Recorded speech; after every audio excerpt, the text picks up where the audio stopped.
Indigo flight crisis के बारे में न्यूज़ चारों तरफ छाई हुई है, कोई नई न्यूज़ नहीं है। बट इसी बीच मेरे दिमाग में एक चीज़ क्लिक हो रही है कि जिस तरीके से, क्योंकि मैं भी सर्विस इंडस्ट्री में और हॉस्पिटैलिटी में भी वर्क कर चुका हूँ, तो कस्टमर्स की एक्सपेक्टेशंस बहुत ज़्यादा हाई होती हैं। आई अंडरस्टूड कि इस क्राइसिस की वजह से पैसेंजर्स को कितनी दिक्कत हो रही होगी, कितनी दिक्कतों का सामना करना पड़ रहा होगा। बहुत से वर्क्स हैं वो डिले हो गए होंगे, आपकी बहुत इंपॉर्टेंट मीटिंग्स हैं वो डिले हो गई होंगी, कहीं जाना ही जाना था, बहुत इमरजेंसी में कहीं पहुँचना था, नहीं पहुँच पाई।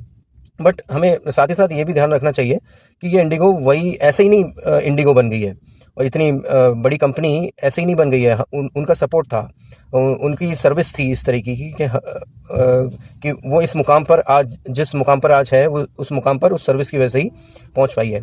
कितना सपोर्ट करते हैं वहाँ के क्रू मेंबर्स हों या वहाँ के इंडिगो के जो ग्राउंड स्टाफ हैं, वो हर चीज़ में कहीं पर भी पैसेंजर्स को दिक्कत कभी नहीं होने दी उन्होंने।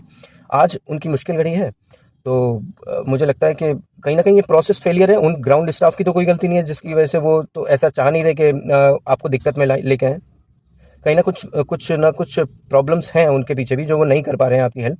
तो हमें इस टाइम पे उनका सपोर्ट करना चाहिए, और ये चीज़ ध्यान रखना चाहिए कि ये वही हैं जो हमारे मतलब हमें बेस्ट सर्विस दी है उन्होंने, और हमारी हर चीज़ों का ख़्याल रखा है।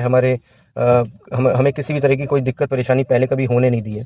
तो हमें सपोर्ट करना चाहिए भी, उनकी कोई गलती नहीं है, मुझे जहाँ तक मुझे लगता है। आपकी क्या राय है इसमें?